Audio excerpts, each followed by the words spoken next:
नमस्कार दोस्तों, मैं युवराज सिंह। कल इलाहाबाद हाई कोर्ट ने एक बहुत ही शॉकिंग फैसला सुनाया। आपके स्क्रीन पर मोनू मिश्रा, ये वो आदमी है कि जिस पर आरोप है कि उसने किसानों को अपनी महिंद्रा थार गाड़ी से रौंद कर मार डाला। कल अदालत ने इस शख्स को बेल दे दी। मैं आपको बता चुका हूँ कि दैनिक भास्कर की खबर के मुताबिक इंटरनेट कनेक्शन टूट गया और अदालत ने किसान पक्ष को सुना तक नहीं। ये बात किसान पक्ष दावा कर रहा है दैनिक भास्कर की इस रिपोर्ट में।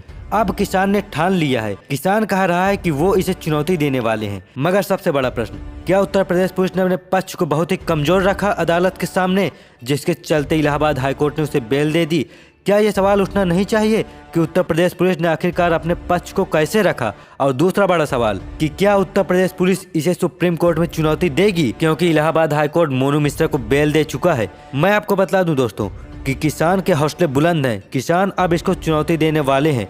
क्या कह रहे हैं राकेश टिकैत आपकी स्क्रीन पर? राकेश टिकैत ने इस पूरे मामले में कहा है कि लखीमपुर खीरी हत्याकांड में मंत्री अजय टेनी के बेटे आशीष को जमानत मिल गई है। बीजेपी की ओछी राजनीति का ये नमूना भर है। हमें न्याय प्रणाली पर भरोसा है। बड़ी अदालत में हम अपील करेंगे। किसानों पर हो रहे अत्याचार और अन्याय के लिए देश भर के किसानों और युवाओं को जागरूक करेंगे। दोस्तों, जो अभी आपने सुना ये लफ्ज है किसान नेता राकेश टिकैत के। गौर कीजिए उस पंक्ति पर, बीजेपी की ओछी राजनीति का ये नमूना भर है। बड़ा प्रश्न ये है कि क्या यह घटनाक्रम भाजपा को बुरी तरह से बैकफायर करने वाला है?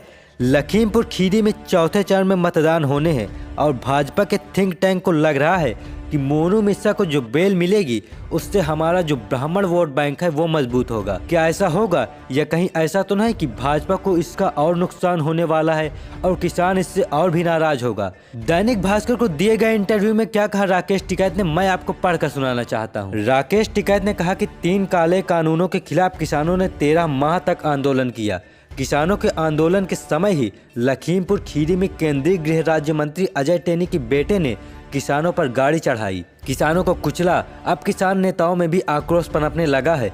दूसरे चरण के मतदान से पहले किसान इसे मुद्दा बना सकते हैं। जल्द ही किसान नेता इस मामले में जमानत कैंसिल कराने के लिए कोर्ट का दरवाजा खटखटाएंगे। दोस्तों, 2 चीजें यहाँ दिखाई दे रही हैं। सबसे पहले किसान इसे मुद्दा बनाएगा, दूसरा हम अदालत का दरवाजा खटखटाएंगे। इसलिए मैं आपसे कह रहा हूँ कि कहीं ये मामला बैकफायर तो नहीं करने वाला है बीजेपी के लिए। दोस्तों, आपको यह नहीं भूलना पड़ेगा कि अभी भी पश्चिमी उत्तर प्रदेश में चुनाव होने बाकी हैं। पहले चरण में अभी पश्चिमी उत्तर प्रदेश में चुनाव हुए हैं और बाकी अन्य चरणों में अभी मतदान होने बाकी हैं। 14 फरवरी को जहां वोट्स डाले जाएंगे वहां पर, जी हाँ, वहां पर किसान बहुत मजबूत स्थिति में हैं। और यह भी मत भूलिएगा कि पूर्वांचल का इलाका, अवध का इलाका, बुंदेलखंड का इलाका, ये तमाम वो इलाके हैं जहां किसान बहुत मजबूत स्थिति में हैं। और अगर राकेश टिकैत, यदि उन्होंने यह कहा है कि भारतीय किसान यूनियन जो है वो लोग ये मन बना लें कि उत्तर प्रदेश के तमाम जो किसान संगठन हैं उनके साथ एक गठजोड़ कायम कर लें, और ये गठजोड़ अरसे से मौजूद है, अगर वो लिंक्स जुड़ जाए तो भाजपा के लिए बहुत मुश्किल हो जाएगा। दोस्तों, ये न भूलें कि जब भारतीय जनता पार्टी के नेता से कोई समाजवादी पार्टी का कार्यकर्ता सवाल करता है या कोई कांग्रेस का कार्यकर्ता सवाल करता है या काले झंडे दिखाता है, दोस्तों वो मुद्दा भी अलग है। तब बीजेपी का नेता जरूर यह कह सकता है कि नहीं साहब, ये तो पॉलिटिकल पार्टी के कार्यकर्ता थे। मगर जब आपको कई जगहों पर किसान सवाल करेगा तो क्या आप इसके मायने समझते हैं? मैं जानता हूं कि भाजपा के प्रचार तंत्र ने तमाम हदों को पार कर दिया है। इन्होंने हमारे अन्नदाता तक को आतंकवादी बनाया है। प्रधानमंत्री नरेंद्र मोदी 20 मिनट के लिए एक ब्रिज पर फंसते हैं साहब, तो उसे हमारे देश के प्रधानमंत्री ने पूरी तरह से खालिस्तान का मामला बना दिया था। मगर क्या इसका कोई असर पड़ा किसान पर? नहीं साहब, कोई असर नहीं पड़ा, बिल्कुल भी नहीं। उस किसान ने पूरी तरह से, पूरी एकाग्रता से आपके पूरे सपोर्ट सिस्टम पर हमला किया। उसने सबसे पहले हमला किया आपकी गोदी मीडिया पर।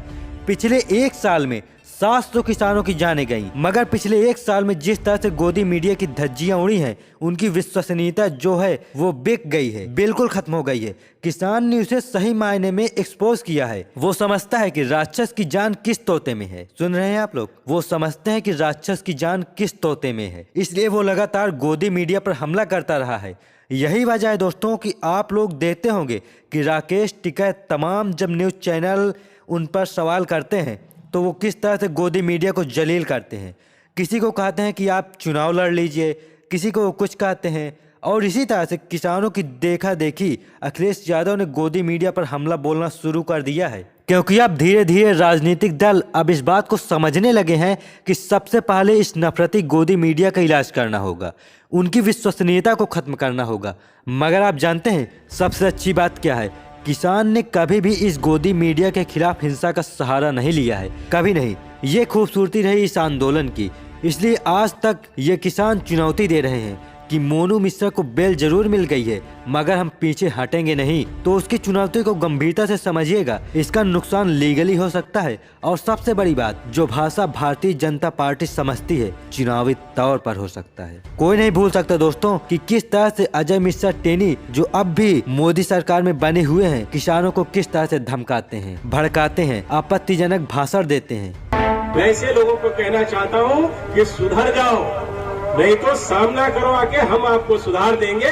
2 मिनट लगेगा केवल। मैं केवल मंत्री नहीं हूँ, ये सांसद विधायक नहीं हूँ। जो विधायक व सांसद बनने से पहले मेरे विषय में जानते होंगे, उनको ये भी मालूम होगा कि मैं किसी चुनौती से भागता नहीं हूँ। और कहते हैं कि मैं तुम्हारा इलाज कर दूंगा। फिर दोस्तों आपको याद होगा कि जब राकेश टिकैत किसानों के सामने से जा रहे थे तो वो इन्हें ठेंगा दिखाते जा रहे थे। मैं आपसे कह रहा हूँ, बार बार किसानों को भड़काया जा रहा है। यही वजह है कि जब केशव प्रसाद मौर्य का हेलीकॉप्टर उतर रहा था तो वो लोग पहुँच गए थे उनका विरोध करने।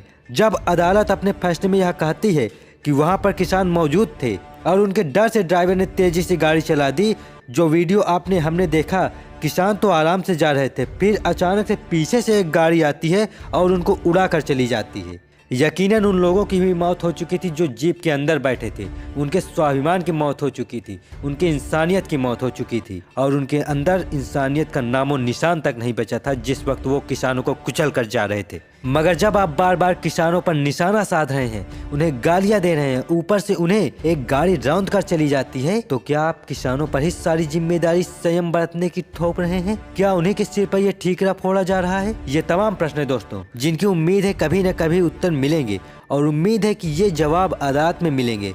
लड़ाई बहुत मुश्किल है, मगर मुझे हैरत है कि हौसला नहीं टूट रहा किसानों का, और आने वाले दिनों में भी नहीं टूटने वाला। मुझे ऐसी उम्मीद है। दोस्तों वीडियो के अंत में आपसे गुजारिश है कि हिट न्यूज़ यूपी की स्वतंत्र पत्रकारिता को बढ़ावा देने के लिए हमारे चैनल को सब्सक्राइब करके बेल आइकन को प्रेस करें, और अगर वीडियो पसंद आया हो तो वीडियो को लाइक करें, शेयर करें अपने दोस्तों के साथ। मिलते हैं अगली वीडियो में, तब तक के लिए जय हिंद।